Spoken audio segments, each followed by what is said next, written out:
嚟新加坡有咩玩呢？究竟會唔會好悶？點樣可以揾一啲最地道嘅地方同埋嘢食？出發之前有啲乜嘢注意事項？記住睇晒呢個 vlog 啦！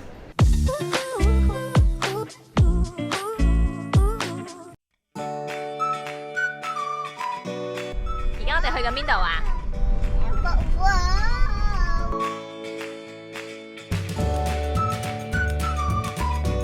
你而家等緊邊個啊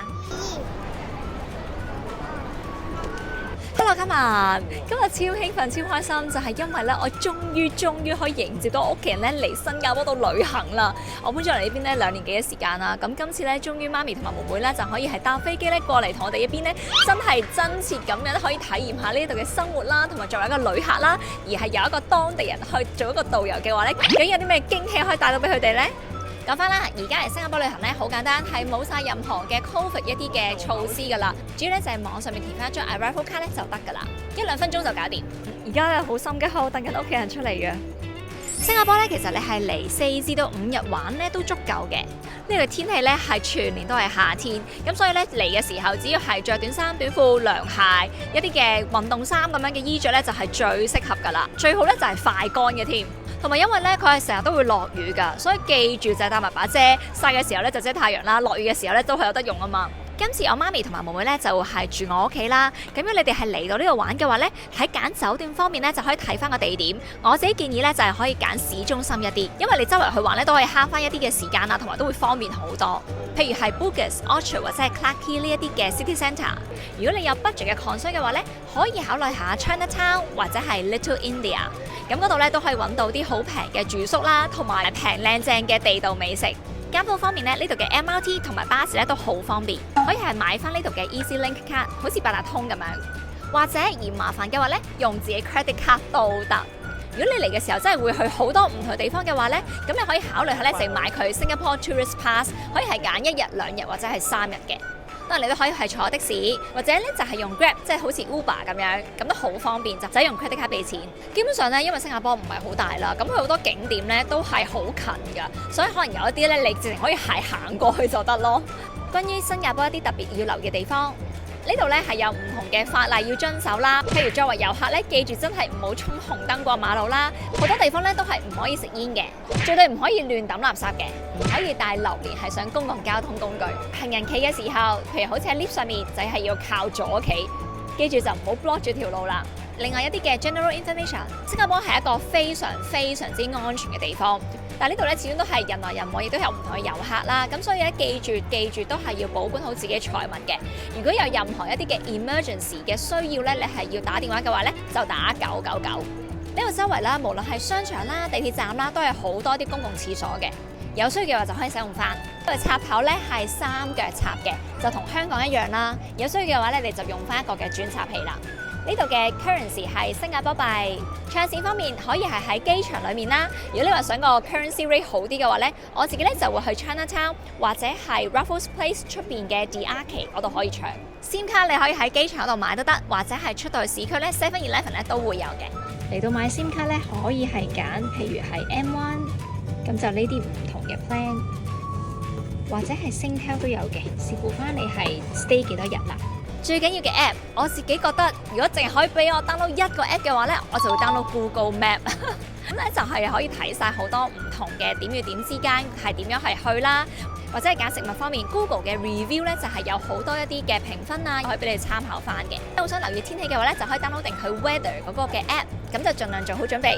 同埋 TripAdvisor、Explore 新加坡等等呢啲咧，就可以俾多啲 ideas 你，可以係去啲咩地方啊，有啲咩嘢好玩啊，或者好食嘅食物嘅價錢。咁其實呢度嘅食嘢嘅 range 咧係好大，你係可以食到好平，可以喺 Hawker Centre 裏面係幾蚊嘅波幣已經可以食到好飽啦。或者你去一啲嘅餐廳，咁佢又會有10% 嘅 service charge 啦，亦都有8% 嘅 GST， 亦都係可以食到米芝蓮餐廳嘅級數，所以係任君選擇。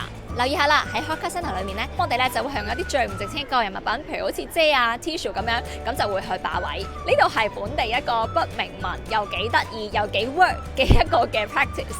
同埋喺餐廳咧，你見到濕紙巾啦，其實佢會係收你一個嘅錢㗎。如果你真係冇用到嘅話咧，記住就係你去俾錢嘅時候咧，就俾埋個 tissue 佢，咁佢咧就會係扣翻一啲嘅錢。呢個真係當初真係唔知咯。另外作為遊客可以買嘅一啲嘅套票。因為當你去 plan 你嘅 trip 嘅時候咧，可能你會諗住係我係2日3日裏面咧係盡情咁樣去 explore 呢個嘅地方，就去好多唔同嘅景點嘅。咁你咧就可以考慮下咧一啲嘅網站上面去買一啲嘅 pass， 就根據翻個日數啦，你想去嘅地方啦，咁就係用一個比較優惠價錢咧，就可以係任你玩任你去。好，講住咁多先，咁我嚟緊咧就會係不斷咁樣帶我屋企人啦，就去玩一啲旅客經常會嚟去嘅景點，亦都會係去一啲當地人先至會識得捐窿捐罅去揾嘅地方。記住 subscribe 我 channel 啦，千祈唔好錯過。耶！你咁樣揸，你咁樣揸。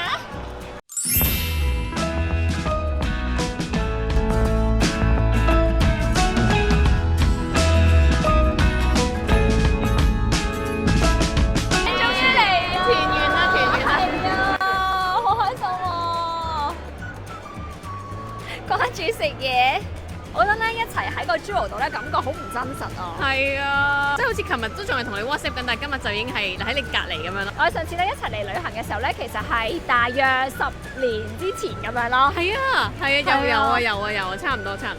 咦？後面呢一個嘅 waterfall 咧，就一定係一個必打卡嘅地方。第一站咧，我哋係依個圖先啦。咁咧就係嚟到納帕沙呢邊。其實就唔係話最傳統嘅 Hawker Centre 啦，但係因為係方便啲啦，同埋一陣間我哋都想去 Merlion 嘅，所以就嚟呢邊食嘢。而家特登咧係早啲嘅時間嚟啊，趁佢冇咁多人。有朋友嚟咧，通常我都中意帶佢哋嚟呢一度食嘢，因為係真係比較多啲選擇啦，地方方便啦，同埋就坐得比較舒服一啲嘅。嗱，當然啦，佢嘅價錢咧比起一般嘅 Hawker Centre 咧就會係貴一啲嘅。特別之處咧就係喺室外會有座位啦，同埋咧喺對出嘅馬路咧，其實佢係封咗條路啦，咁就可以咧有少少大排檔食嘢嘅感覺。咁我哋而家呢個位咧就係 Satay Street， 因為佢呢度咧係有幾檔咧係專門嚟到去買一啲嘅 satay 㗎。呢度咧已經開始咧有得買 satay 啦。唔怕熱嘅話咧，坐喺出邊食咧都有一番嘅風味，好好味啊！望落去。新鮮整出嚟咧，一定係原汁原味最好味。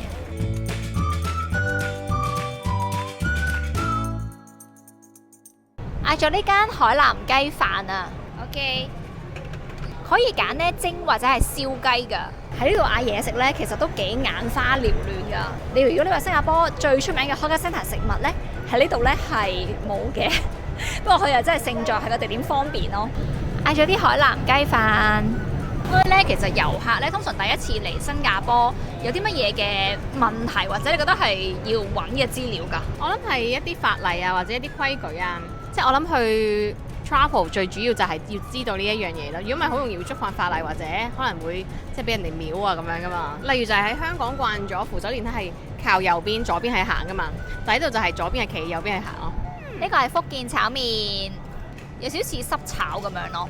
如果一般嚟講咧，就係唔好隨地抌垃圾啊，好多地方都係唔食得煙嘅，同埋就唔好紅燈過馬路咯，同埋就如果你買榴蓮就唔好喺啲公共交通工具上面咯。呢個你都唔會啦。係應該唔會，即刻熄晒佢。同埋都會想知下有啲咩嘢食或者係有啲咩好地道嘅，即係唔係旅遊景點，係一定要去或者去呢，你就好感受到新加坡文化㗎啦。咁我都會想知咯。因為啲人咧本身嚟到新加坡咧就好驚會好悶啦。我哋喺度住一耐咧就發覺好多嘅嘢係真係當地人先至會食咯。係，放心，我已經 plan 好咗行程，我會帶你去。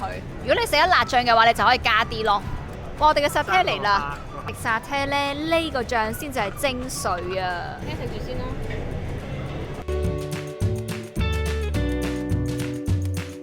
啲份量係少過香港㗎。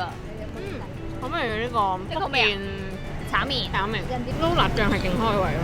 因為啲辣醬咧應該係三巴醬嚟㗎，係辣辣地又甜甜地、酸酸地咁樣咯，好開胃。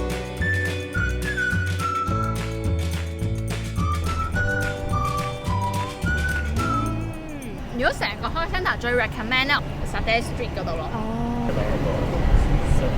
好味。呢個啊，原來咁大塊咯，黐線，大過個塊面好多喎。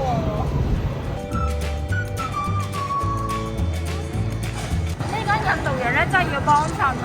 我帶咗個原味，一個係蒜肉味。哇！好味啊！推介，下次可以嚟食幫襯呢間。食完之後咧，我哋一定咧